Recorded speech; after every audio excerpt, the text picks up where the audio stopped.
కారణం కూడా అయ్యారు.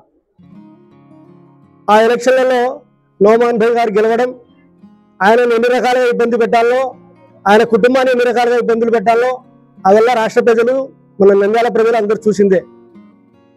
ఇక తర్వాత మా నాయకుని గురించి చెప్పాలంటే, శాంతిరామ్ కాలేజ్ ఎదురుగా ఉన్న సున్నీ మసీద్కు సంబంధించిన 80 ఎకరాల భూమిని అప్పటికి 1 సారో 2 సార్లు 3 సార్లు మినిస్టర్ అయి కూడా వక్ఫ్ బోర్డుకు మైనార్టీ శాఖకు సంబంధించిన మినిస్టర్ అయి ఉండి కూడా ఆయన ఆ విషయాన్ని కనీసం ప్రజలకు కూడా తెలియజేసే ప్రయత్నం చేయలేదు. అలాంటి 80 ఎకరాల చాలా వాల్యుబుల్ చేసే ల్యాండ్ను ముస్లింల ప్రజలకు అందజేసి అక్కడ ఒక జబర్దస్త్ మసీదును కట్టించి ఈ రోజున హైవే మీద పోయే ప్రజలు కానీ, మసీదుకు వచ్చే ముస్లింలు కానీ ఆడ ప్రార్థనలు చేసుకునే విధంగా కట్టించిన ఘనత అది కేవలం మాజీ మంత్రి వర్యులు శిల్పా మోహన్ రెడ్డి గారికి దక్కిందే తప్ప ప్రస్తుతం ఉన్న మంత్రి గారికి దక్కలేదనే విషయాన్ని మనం అంతా గుర్తు చేసుకోవాలి. ఈరోజు అనొచ్చు ఫరూక్ కూడా ముస్లింలను నాయకులుగా అంటే మంచి పదవుల్లో నిలబెట్టారు కదా అని అనుకోవచ్చు. ఎస్, ఈరోజు ముస్తాక్ మౌలానా గారు మైనార్టీ కార్పొరేషన్ చైర్మన్ గా ఉన్నారు అని అంటే అది ఫరూక్ గారు ఆయనకి ఇప్పించినటువంటి పదవి కాదు. ఆయన ఎలక్షన్స్ కంటే ముందు తనకు పార్టీలో సరైనటువంటి గుర్తింపు లేదని, పార్టీ మారాలనేటువంటి ఉద్దేశంలో ఉన్నప్పుడు లోకేష్ గారు ఎంటర్ అయ్యి ఆయనకు హామీ ఇచ్చి ఆయనకు ఈరోజు ఈ పదవి రావడానికి కారణమైనారనేటువంటి విషయము ఎవరిని అడిగినా కూడా తెలుస్తుంది. మరి ఇంకొక వ్యక్తికి కూడా ఈరోజు మైనార్టీ కార్పొరేషన్లో డైరెక్టర్గా వచ్చింది. అది కేవలం ప్రేమతో వచ్చినటువంటిది కాదు. అక్కడ ముస్తాక్ మౌలానా గారికి కౌంటర్గా మైనార్టీ కార్పొరేషన్లోనే డైరెక్టర్గా ఆయనను ఎన్నుకున్నారనేటువంటి విషయాన్ని గుర్తించాల్సినటువంటి అవసరం ఉంది. అక్కడ ఆయన ఏదో చేసేస్తాడు, నాకేం తెలియకుండా పోతుందనేటువంటి ఉద్దేశంతో, అభద్రతా భావంతో ఇంకొక పదవిని కూడా ఈ తెలుగుదేశం పార్టీలో మైనార్టీలకు కట్టబెట్టడం జరిగింది. అంతే తప్ప ఈ నంద్యాలలో నష్టం ఫ్యామిలీ వల్ల మైనార్టీలకు జరిగినటువంటి మేలంటూ ఏది లేదు అనేటువంటి విషయాన్ని అందరూ గుర్తుపెట్టుకోవాలి. ఆ తర్వాత ఎప్పుడో నంద్యాలలో హరిజనపేటలో ఉన్నటువంటి వాళ్ళకి, నడిగడ్డలో ఉన్నటువంటి ముస్లిమ్స్కి మధ్య గొడవ జరిగితే దాన్ని తెలివితేటలతో అది శిల్పా మోహన్ రెడ్డి గారి మీదకి ప్రొజెక్ట్ చేసి ఇంతవరకు రాజకీయ లబ్ధిని పొందుతూనే ఉన్నారు. ఇప్పటికీ కూడా అదే విషయాన్ని పదే పదే ఎవరితోనో ఒకరితో అనామకులతో మాట్లాడించడం అనేటువంటిది జరుగుతూ ఉంది. ఇది ఎంతవరకు సమంజసం ఇది? సరే, నేను ఒక విషయం అడుగుతా ఉన్నాను. నారా హమారా అనేటువంటి ప్రోగ్రాం లో తమ్ముళ్ళు నుండి ఎవరు పదవులు అనుభవించింది ఎవరు?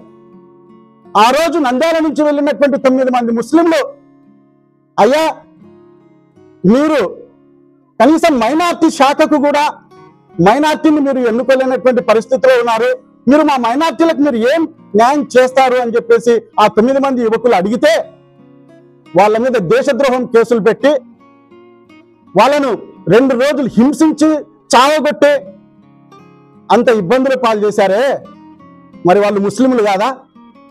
నువ్వు ఒక్కడివే ముస్లిమా? వాళ్ళు ముస్లింలు కాదా? ఒక్కసారి ఆలోచన చేసుకోండి. గత కొన్ని రోజులుగా విమర్శలు, పత్రిక విమర్శలు చూస్తూనే ఉన్నాం.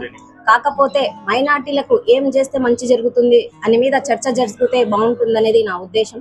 గత ప్రభుత్వంలో జగన్మోహన్ రెడ్డి గారి హయాంలో రాష్ట్రమంతటా మైనార్టీలకు, ఎస్సీ ఎస్టీ బీసీ మైనార్టీలకు అందరికీ న్యాయం చేసిన వ్యక్తి జగన్మోహన్ రెడ్డి గారు.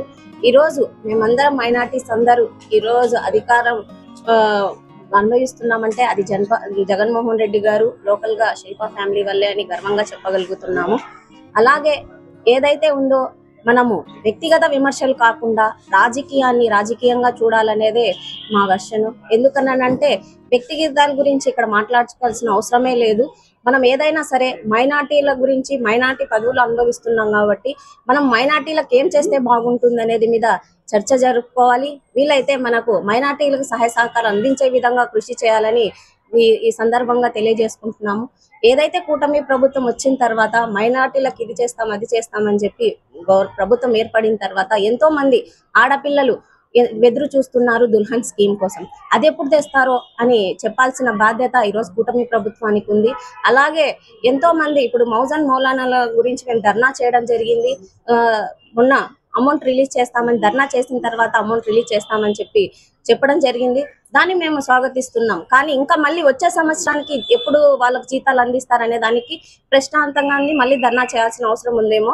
అలాగే ఎన్నో విషయాలు ఈరోజు సెంట్రల్ స్టేట్లలో మైనార్టీలే కాదు ప్రతి ఒక్క మహిళలు కానీ ఎంతో మంది చిన్నారులు కానీ ఈ ప్రభుత్వాలలో ఎక్కడ మనశ్శాంతిగా లేరు. దీని మీద మీరు ప్రశ్నించాలి, దీని మీద గొడవ జరగాలి కానీ ఇక్కడ వ్యక్తిగత విమర్శలు చేయడం అనేది మంచి పద్ధతి కాదు.